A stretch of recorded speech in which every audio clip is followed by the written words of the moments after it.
Hello दोस्तों, हमारे YouTube channel में आपका स्वागत है। आज हम आए हैं समी साहब के फार्म पर। आज हम इनसे बात करेंगे। समी साहब सेवारा में अपना एक पोल्ट्री फार्म चलाते हैं। तो समी साहब, हमारे चैनल में आपका स्वागत है।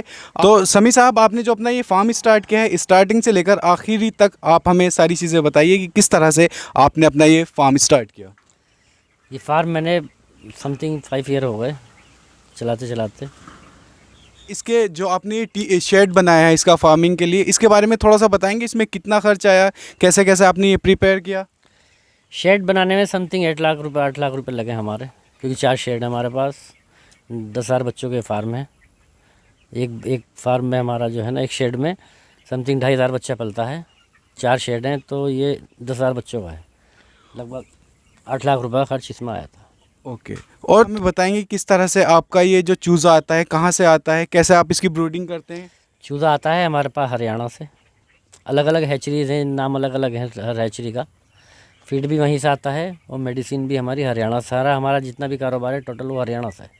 और थोड़ा सा आप हमें इसके बारे में बताएंगे, जब आप ये चूज़ा परचेज़ करते हैं, फर्स्ट डे का जो चूज़ा आता है उसकी देखभाल के बारे में, किस तरह से आप इसकी देखभाल करते हैं और किस तरह की परेशानियों का आपको सामना करना पड़ता है, उसके बारे में हमें बताएं। जब ये बच्चा आता है, छोटा बच्चा आता है, तो मेहनत बहुत होती है। पहले ज़मीन में पेपर बिछाया जाता है, न्यूज़पेपर। उसके ऊपर बच्चे को छोड़ा जाता है। कम से कम 3 दिन तक वो न्यूज़पेपर पे ही बच्चा रहता है, क्योंकि बच्चा आता है तो थोड़ा कमज़ोर होता है, उसे चला नहीं जाता ना भूसी में, तो पेपर पे वो जल्दी जल्दी भाग जाता है, दौड़ता है।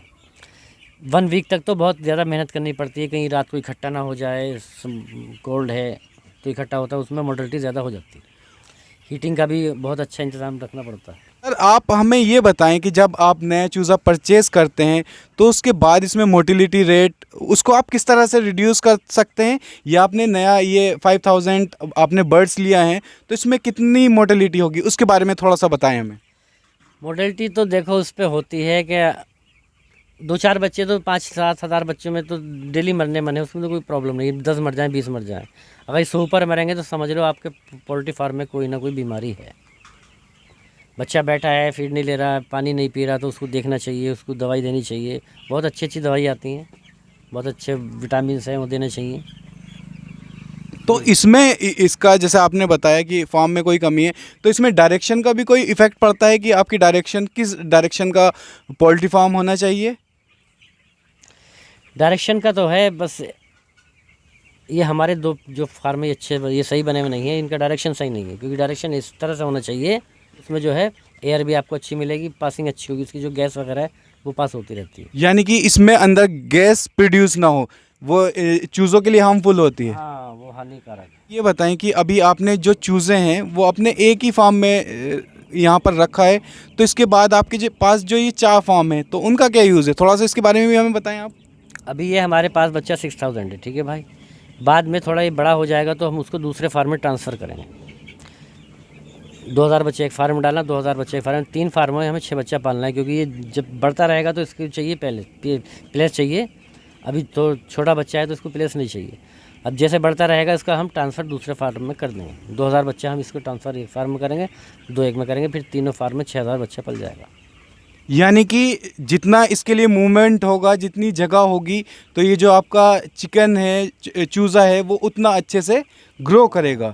बताएंगे कि जब ये 1 वीक जो चूज़ा आता है उसके खाने में आप क्या यूज़ करते हैं, खाने का थोड़ा सा बताएं।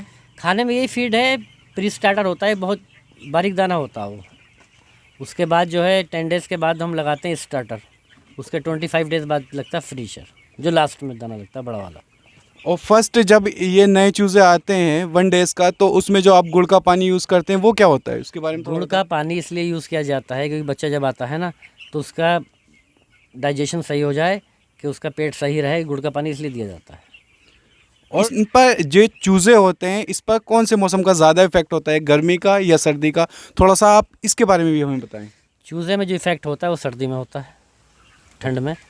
जो कि जब ठंड होती है तो बच्चा इकट्ठा हो जाता है एक जगह, हीट नहीं है आपके फार्म में तो, और हीट अच्छी है, टेम्परेचर अच्छा है, तो उसमें भी कोई प्रॉब्लम नहीं है। और जब ये कितने दिन में पूरा कंप्लीट कि आप इसको सेल कर सकें, कितना टाइम लगता है? सेल में लग जाता है 38 डेज़, मैक्सिमम 40 डेज़। 40 दिन में ये जो है बिल्कुल कंप्लीट हो जाता है। वो आपके ऊपर बात है, आप किस चीज़ की केयर कर रहे हैं, कितना वेट होगा एक बच्चे में 40 दिन में। 2 किलो तो समथिंग हो जाता है, 200 ऊपर होता है। जितनी आप उसकी केयर करेंगे उतना ही उसका वेट ज़्यादा होगा। और तो आप 1 डेज़ का बच्चा परचेज़ करते हैं, इसका प्राइस क्या, प्राइस के फ्लक्चुएट करते हैं, अलग अलग टाइम पर अलग अलग प्राइस होते हैं, घटते हैं बढ़ते हैं, इसके बारे में भी आप हमें बताएं। इसके जो प्राइस है ना, बर्ड्स के भी, चूज़े के भी, और ये जो बिकता है जब बड़ा हो जाता है उसके भी, तो डेली इसका जो है शेयर मार्केट से चलता है हिसाब, डेली अप डाउन होता है इसमें। और थोड़ा अब मैं आप इसके दाने के बारे में, कि अगर आपने एक चूज़ा लिया है तो उस पे दाने का जो खर्च होगा आपका कितना हो जाएगा लगभग, उसके बारे में बताइए। एक बच्चे पे तैयारी तक लगभग 3-3.5 किलो दाना फीड खा लेता है वो। तो कितना खर्च, लगभग 3 किलो दाने का कितना खर्च होगा? अब आप लगा लो, इस टाइम तो दाना बहुत महंगा है, लगभग 50 रुपये किलो दाना है। तो यानी 150। 150 160 समथिंग ऐसा ही होगा। और आपके चूज़े का प्राइस? चूज़ा इस टाइम जो मेरे पास ये पड़ा हुआ है 26 रुपीज़ का है एक, 26 रुपये का एक आया है। तो ये जो सेल होगा आपका चिकन, वो किस हिसाब से होगा फिर? लगभग 175 180 की तो आपकी कॉस्ट आ जाएगी। बस हाँ, एक बच्चे की कॉस्ट आएगी, 1 किलो की कॉस्ट पड़ जाएगी इसमें लगभग समथिंग 100। 100। 100 से ऊपर अगर बिकेगा तो हमको प्रॉफिट होगा, 100 से नीचे बिकेगा तो 100% लॉस है। और जैसे आप इसका वैक्सीनेशन, इनमें काफ़ी तरह की बीमारियां आती होंगी, तो वैक्सीनेशन के लिए आप किस तरह से इनका बचाव करते हैं, उसके बारे में भी थोड़ा हमें बताएं। पहली बात तो ये है कि वैक्सीन ऑलरेडी वहाँ से होकर आता है चूज़ा। ओके। जब वहाँ बच्चा ये पैदा होता है उसमें से, तो वो वैक्सीन करके यहाँ डब्बों में पैक करके भेजते हैं। उसके बाद अगर कोई प्रॉब्लम होती है तो हम अपना यहाँ उसको मेडिसिन लगाते हैं। और जैसे ये आप अपने फॉर्म को मेंटेन करने के लिए यहाँ पे किस तरह से ये ठंडा रहे, इनके अनुकूल रहे, किस तरह का माहौल चाहिए, अगर गर्मी में आप इसको किस तरह से ठंडा रखते हैं या सर्दी में किस तरह से गर्म करते हैं, तो इसके लिए आप क्या अपनाते हैं? थोड़ा सा हमारे किसान भाइयों को, या जो इस बिज़नेस को स्टार्ट करना चाहते हैं छोटे लेवल पे या बड़े लेवल पर, या एज अ बैकयार्ड फार्मिंग, तो आप थोड़ा सा सजेस्ट करें। गर्मी के मौसम में तो देखो, अगर गर्मी है तो लगाए जाते हैं फ़ैन, कूलर हो या पंखे हो वो लगा लिए जाते हैं। हम तो हम लगाते हैं पंखे। और ठंड के मौसम में भट्टी हमारे पास ड्रीमी होती है, ड्रम होते हैं, वो जलाते हैं हम। और लगभग 15 डेज 15 दिन तक तो जाड़ों में जलाने पड़ते हैं, बाकी सारे पर्दे गिरा देते हैं जाड़ों में, टोटल उसको कवर कर देते हैं अच्छी तरह से कि उसमें हवा ना जा पाए, ठंडा लगे बच्चे। ओके, यानी कि जो हवा है वो बच्चों के लिए नुकसानदायक है। हाँ। देखते हैं कि ये बिज़नेस काफ़ी रिस्की होता है, प्रॉफिटेबल है या नहीं है, तो थोड़ा सा इसके बारे में भी आप हमें बताएं। भाई मैं तो अपनी बात कर सकता हूँ, देखो अच्छे पैसे मैंने कमाए भी हैं इसमें और अच्छे पैसे गंवाए भी हैं। जब इसको अच्छी कोई बीमारी लग जाती है तो वो कवर नहीं हो पाती। भी होता है और लॉस भी होता है, दोनों चीज़ें होती हैं। दोनों चीज़ें हैं इसमें, लॉस भी अच्छा है और प्रॉफिट भी अच्छा है। यानी कि हम इस बिज़नेस को एक नज़र से ना देखें। आपके अब ये चूज़े हैं, तो ये जो थोड़ा सा इनके खाने के बारे में, किस तरह से आप इनको फीड देते हैं और पानी का किस तरह से इंतज़ाम करते हैं, उसके बारे में, ये ड्रिंकर्स का थोड़ा सा इसके बारे में बताएं। फीडर लगे हुए हैं हमारे पास, ये डब्बे टंग रहे हैं वाइट वाले, ये फीड के हैं, और ये रेड वाले जो ऊपर टंगे हुए हैं ये पानी के हैं। ये ऑटोमेटिक पानी हम जो है 15 डेज़ में स्टार्ट करते हैं। जब तभी बच्चा छोटा होता तो हाथ वाले डब्बा लगाते हैं और पानी के लिए फीडर हाथ वाला। जब बच्चा बड़ा हो जाता है तो हम ये ऑटोमेटिक अपना यूज़। में ये बताएं कि जिस तरह से देसी पोल्ट्री फार्म में, देसी मुर्गी फार्म में होता है कि वहाँ पर वो उसकी कॉस्ट रिड्यूस कर देते हैं। अगर किसान होते हैं तो वो उसके लिए कुछ चारा उगा लेते हैं, बरसीन या गोबर का यूज़ करके उसकी कॉस्ट रिड्यूस कर देते हैं। तो ऐसा इसमें कुछ पोल्ट्री फार्म में भी है कि आप कॉस्ट रिड्यूस कर दें इनके फीड की? ऐसा इसमें कुछ नहीं है, ये तो फीड आता है कंपनी से बना बनाया फीड आता है, ये फीड हमको देना पड़ता है बस। हम किसके अलावा कोई नहीं खा। ये जो फार्मर होते हैं ना, फार्म के बच्चे जो होते हैं, बॉलर बच्चा जो होता है, ये फीड के अलावा कुछ नहीं खाएगा। अगर कुछ और देंगे आप तो इसकी ग्रोथ नहीं हो पाएगी।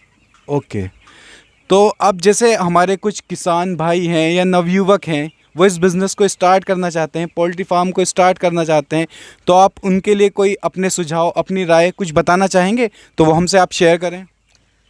काम तो देखो बहुत अच्छा है, बस मेहनत है इसके अंदर। आप मेहनत करेंगे, जितनी अच्छा आप इसको पालेंगे उतना अच्छा आपको प्रॉफिट होगा। जितनी इसकी केयर करेंगे, मोर्टलिटी नहीं होगी। आप इसकी केयर करिएगा, बार बार बच्चों में घूमना जाना, हिलाना पिलाना, दाना पानी टाइम से इसको देना, दवाई वगैरह टाइम से देना, तो कोई प्रॉब्लम नहीं। बहुत अच्छा काम है, जो करना चाहे करें, बहुत अच्छा काम है। प्रॉफिट तो है, लॉस भी होता है। देखो सम टाइम लॉस होता है अपनी कमी से, जबकि हमने केयर नहीं किया, बीमारी लग गई। दोस्तों किसी को अगर आप दिखाया नहीं, चाहते कोई हैं कि दवाई हम नहीं दी, तो आपके उसको लिए मतलब इसी लॉस तरह की होने वीडियो वाला। बनाते रहें और फार्मिंग से रिलेटेड इन्फॉर्मेशन आपके साथ शेयर करते रहें, तो हमारे चैनल को सब्सक्राइब करें, शेयर करें। और जो भी लोग कृषि के क्षेत्र में नए नए तरीके अपना रहे हैं, आप चाहते हैं कि हम आपको उनसे मिलाएं, अपने साथ उनकी वीडियो को शेयर करें, तो हमारे चैनल को सब्सक्राइब करें, वीडियो को लाइक और शेयर करें। हम आपके लिए इसी तरह की वीडियो लाते रहेंगे। थैंक यू, धन्यवाद।